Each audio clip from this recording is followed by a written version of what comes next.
34 सालों के बाद, जी हाँ दोस्तों, पूरे 34 सालों के बाद हमारे एजुकेशन पॉलिसी में एक बहुत बड़ा बदलाव किया गया है। पिछले 34 सालों में हमारे एजुकेशन पॉलिसी में कोई भी बड़ा बदलाव नहीं किया गया था। वही पुराने ढर्रे पे, रटंत पद्धति पे शिक्षा पद्धतियां चल रही थी, जिसमें 34 सालों के बाद बहुत बड़ा बदलाव किया गया है। हमारी जो शिक्षा पॉलिसी थी, स्कूल शिक्षा पद्धति जो थी 10+2 के नाम से जानी जाती थी, जो कि अब 5+3+3+4 के नाम से जानी जाएगी। नमस्कार दोस्तों, स्वागत है आपका मेरे चैनल जीएस टिप्स में। मैं आज एक नए वीडियो के साथ आपके सामने हाजिर हुआ हूँ और उसका विषय है नई शिक्षा पद्धति में आए बदलाव के बारे में। आपसे निवेदन है कि आप इस वीडियो को पूरे अंत तक देखिएगा कि इसका एक एक पॉइंट, क्योंकि इसका एक एक पॉइंट शिक्षकों, बच्चों और अभिभावकों यानी गार्जियंस के लिए बहुत महत्वपूर्ण होने वाला है। दोस्तों, हमारी पूरी शिक्षा पॉलिसी को चेंज कर दिया गया है। पहले जिसे हम 10+2 के नाम से जानते थे, अब वह 5+3+3+4 के नाम से जाना जाएगा।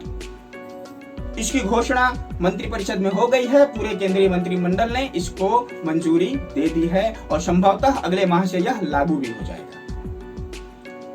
इसके लिए पूरे स्कूल शिक्षा को 4 भागों में बांटा गया है। 5+3+3+4। 5+3+3+4 का मतलब ये हुआ कि 5 साल में नर्सरी, यूकेजी, किंडरगार्टन और क्लास 1 और 2 को शामिल किया जाएगा। दूसरे +3 का मतलब हुआ तीसरी, चौथी, पांचवी। तीसरे +3 का मतलब हुआ छठवीं, सातवीं, आठवीं।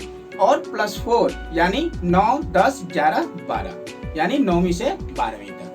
पहली से 5वीं तक जो कक्षाएं चलती थी, अब उसको 2 भाग में डिवाइड कर दिया गया है। नर्सरी, यूकेजी, एलकेजी जितने भी आपके होते हैं, और उसमें क्लास 1 और 2 को जोड़ दिया गया है। इसके बाद तीसरी, चौथी, पांचवी का अलग से पढ़ाई होगा, छठवीं, सातवीं, आठवीं का अलग से होगा, 9 से 12 का अलग से।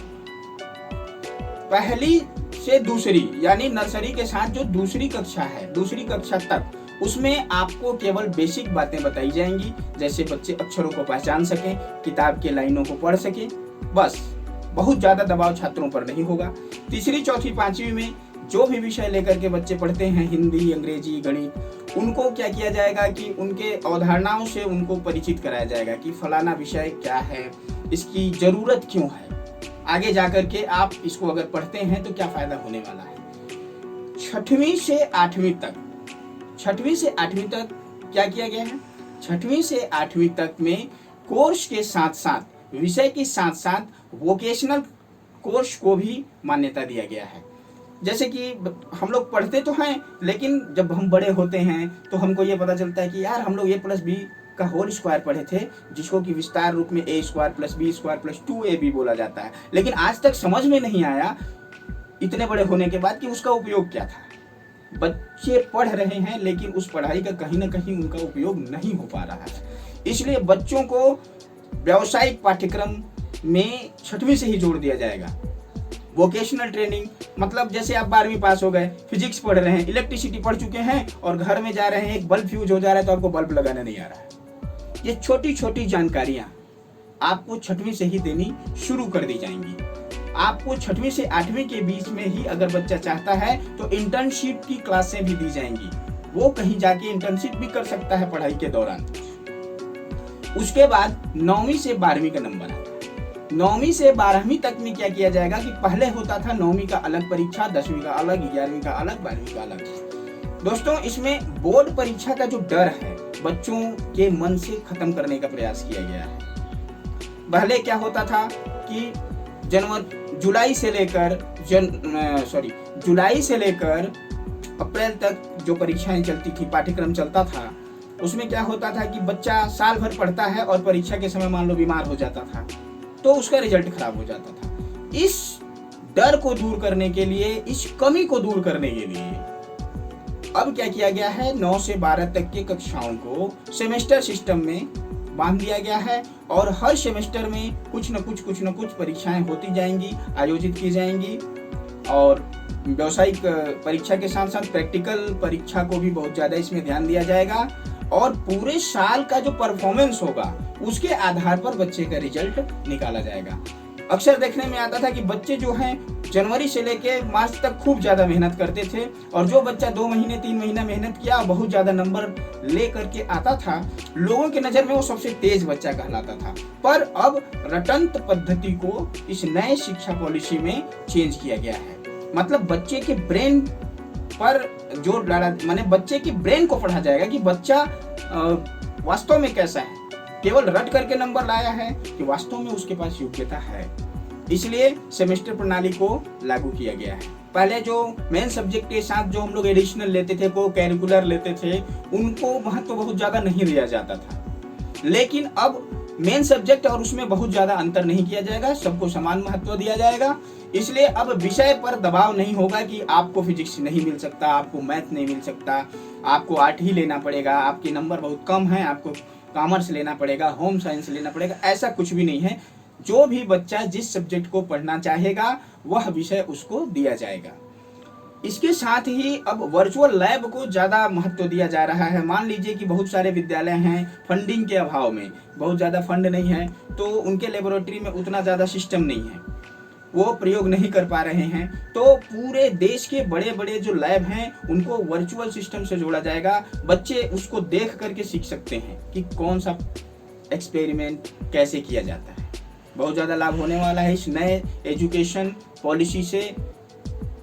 इसलिए मैं बार बार आपसे निवेदन कर रहा हूँ, पहले भी मैंने निवेदन किया है कि इस वीडियो को अंत तक देखिएगा। इसमें बच्चों, शिक्षकों और गार्जियन सब के लिए कुछ न कुछ है, और इस पूरे नियम को हमको जानना जरूरी है। तो मित्रों, मैंने आपको बताया कि 9वीं से 12वीं तक का क्या होगा, 1ली से 5वीं, 6वीं से 8वीं और 9वीं से 12वीं तक के सारे सिस्टम को मैंने आपको बता दिया। अब सवाल रहा उच्च शिक्षा का, यानी कॉलेज का। पहले हम लोग कॉलेज में पढ़ते थे, 3 साल का कोर्स होता था, उसके बाद 2 साल एमए करना पड़ता, यानी जिसको कि हम पोस्ट ग्रेजुएशन कहते थे। अब ये सिस्टम खत्म कर दिया जा रहा है, ये 4 साल का डिग्री कोर्स किया जा रहा है। और सबसे मजे की बात यह है कि इसमें जो है मल्टीपल एग्जिट और एंट्री के साथ इस कोर्स को लागू किया जा रहा है। मल्टीपल एग्जिट और एंट्री के बारे में मैं आपको समझाता हूँ। जैसे क्या होता था कि मान लीजिए 3 साल का पहले कोर्स था, कोई बच्चा फर्स्ट ईयर पढ़ने के बाद किसी परिस्थितिवश उसका जो कंडीशन था इजाजत नहीं देती थी, अलाउ नहीं करती थी कि वो आगे पढ़ पाए, वह किसी और काम में चले जाता था। कुछ दिन के बाद उसका कंडीशन सही हो जाता था, तो उसको फिर से फर्स्ट ईयर को पढ़ना पड़ता था, क्योंकि उसका फर्स्ट ईयर या सेकेंड ईयर पढ़कर छोड़ देना किसी काम का नहीं होता था। लेकिन अब जो है नए एजुकेशन पॉलिसी में क्या किया गया है कि इसमें 2 तरह के लोगों के प्राथमिकताओं को, जरूरतों को ध्यान में रखा गया है। जो शोध करना चाहते हैं, आगे किसी सब्जेक्ट में रिसर्च करना चाहते हैं, उनके लिए 4 साल का डिग्री कोर्स, और जो नौकरी करना चाहते हैं उनके लिए 3 साल का डिग्री कोर्स।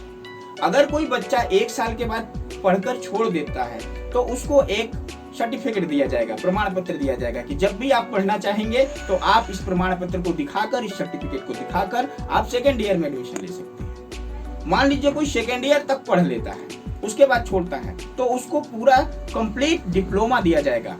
आपने डिप्लोमा कोर्स कंप्लीट कर लिया। अगर कोई 4 साल के कोर्स को 2 साल पढ़ के छोड़ देता है तो उसको एक डिप्लोमा कोर्स दिया जाएगा। 3 साल के बाद उसको डिग्री कोर्स दिया जाएगा, वह नौकरी कर सकता है उस डिग्री के आधार पर। और 4 साल के बाद, चौथे साल के बाद, मतलब जो हम एमए करते थे, ऑनर्स करते थे, उसको चौथे साल में शामिल कर दिया गया है। चौथे साल के बाद उसको एक डिग्री मिलेगा, उसके बाद वो सीधे पीएचडी की कक्षा में, पीएचडी में एडमिशन ले सकता है। एमफिल करने की अब आवश्यकता नहीं है, एमफिल को हटा दिया गया है। तो दोस्तों, मैंने आपको नई शिक्षा पद्धति में जो बदलाव आया उसके बारे में बताया। इसके साथ ही मैं आपको एक बात बताना चाहूंगा कि जो प्राइवेट कॉलेज हैं, हम पढ़ना चाहते हैं, उनकी फीस बहुत ज्यादा होती है। इसके लिए एक फीस नियामक बनाया जा रहा है। फीस नियामक का मतलब क्या है कि वो एक फीस कंट्रोल टीम बनेगी, मतलब एक निर्धारित किया जाएगा कि आप इससे ज्यादा फीस नहीं ले सकते बच्चों का, और इसको कड़ाई से लागू कराया जाएगा। इसके साथ ही मैंने आपको बताया बहुत सारे बच्चों और शिक्षकों के बीच दिमाग में ये बातें चल रही होंगी कि सारे चीज़ों को तो बताया गया, परंतु जैसे हम पहले बीएड करते थे, डीएड करते थे, इसके बारे में तो आपने कुछ बताया नहीं। तो मैं आप सबको ये बताना चाहता हूँ कि जो बीएड कोर्स था, 2 वर्षीय जो बीएड कोर्स होता था, वो अभी 2030 तक, जी 2030 तक लागू रहेगा। उसके बाद जो 4 वर्षीय या 4 इयर्स का जो डिग्री कोर्स है, उसी के साथ इसको भी संलग्न कर दिया जाएगा कि आप पढ़ने के साथ साथ ही इन 4 साल के अंदर ही बीएड का डिग्री भी ले सकते हैं। इसके बाद एक बहुत खुशी की बात यह है कि हमारे जो भारत का टोटल जीडीपी है, जो ग्रोथ है, उसका 6% जो है शिक्षा में खर्च किया जाएगा, जो कि पहले लगभग 4% के लगभग खर्च किया जाता था। इसलिए आप समझ सकते हैं कि कितना क्रांतिकारी बदलाव आने वाला है हमारे देश में। इसके साथ एक और बात मैं बताना चाहूंगा कि प्राथमिक विद्यालयों में स्कूलों को यह अथॉरिटी होगी, उनको यह छूट होगी कि वह अपने क्षेत्रीय भाषा में पढ़ा सके बच्चों को। किसी भी सब्जेक्ट को लागू नहीं किया जाना है, मतलब किसी भी भाषा का दबाव नहीं बनाना है बच्चों के ऊपर, क्योंकि जैसे साउथ के स्टेटों ने, कुछ जो साउथ के स्टेट थे, वो दबाव बनाए थे और सरकार के सामने विरोध भी किए थे कि हिंदी को वहाँ लागू किया जा रहा है। इसलिए बहुत सोच समझकर यह निर्णय लिया गया है कि जो भी क्षेत्रीय सब्जेक्ट हैं उनमें आप पढ़ा सकते हैं प्राइमरी स्कूलों तक। दोस्तों, मैंने आपको बताया कि किस तरह से न्यू एजुकेशन पॉलिसी में नए नए परिवर्तन किए गए हैं, और एक बहुत बड़ी बात है क्योंकि ये 34 सालों में किसी ने नहीं सोचा तो जरूर, लेकिन इसको लागू नहीं किया, और अब इस सरकार ने इसको लागू किया है और पक्ष विपक्ष सभी की इसमें सहमति है। सबसे बड़ी बात यही है कि इसमें सत्ता पक्ष और विपक्ष सभी की अहम सहमति बनाकर इसको लागू किया गया है। इसमें स्कूल के शिक्षकों के लिए एक बहुत बड़ी बात कही गई है कि स्कूल के शिक्षक बहुत दूर से ना आए, उसके कारण जो है पढ़ाई बाधित न हो, इसलिए उनके आवास को, उनके रहने की व्यवस्था को स्कूल कैंपस या अगर वहाँ जगह नहीं है तो आसपास ही किया जाएगा। पहले जो शिक्षकों और छात्रों का अनुपात होता था, 30 बच्चों पर 1 शिक्षक नियुक्त किया जाता था, अब वह अनुपात 25:1 का कर दिया गया है। मतलब अब हर 25 बच्चे पर 1 शिक्षक दिया जाएगा। तो इस तरह से आपने देखा कि नई एजुकेशनल जो पॉलिसी है उसमें इस तरह के पढ़ाई पर ज्यादा जोर दिया जाएगा कि जिसमें बच्चे पढ़ करके अपना जीवन यापन कर सकें। वह केवल किताब तक ही सीमित न रह सके, वह केवल सर्टिफिकेट लेने तक ही सीमित न रह सके, बल्कि आपके जीवन में भी क्रांतिकारी बदलाव लाए। इसके साथ ही जो आपका प्राइमरी और मिडिल स्कूलों में मिड डे मील मिलता था, मध्याह्न भोजन मिलता था, अब उसमें बच्चों को ब्रेकफास्ट भी दिया जाएगा। तो इस तरह से बहुत सारी बातों को इसमें शामिल किया गया है, लेकिन जो महत्वपूर्ण बातें थी जिन्हें छात्रों को और गार्जियंस को जानना जरूरी था, उन सारी बातों का समावेश मैंने अपने इस वीडियो में किया है। उम्मीद है कि आपको ये वीडियो पसंद आया होगा। इसके अलावा भी अगर आपके मन में कोई शंका बची होगी तो आप कमेंट बॉक्स में जरूर कमेंट कीजिएगा, मैं उसका जवाब जरूर दूंगा। आपका बहुत बहुत धन्यवाद।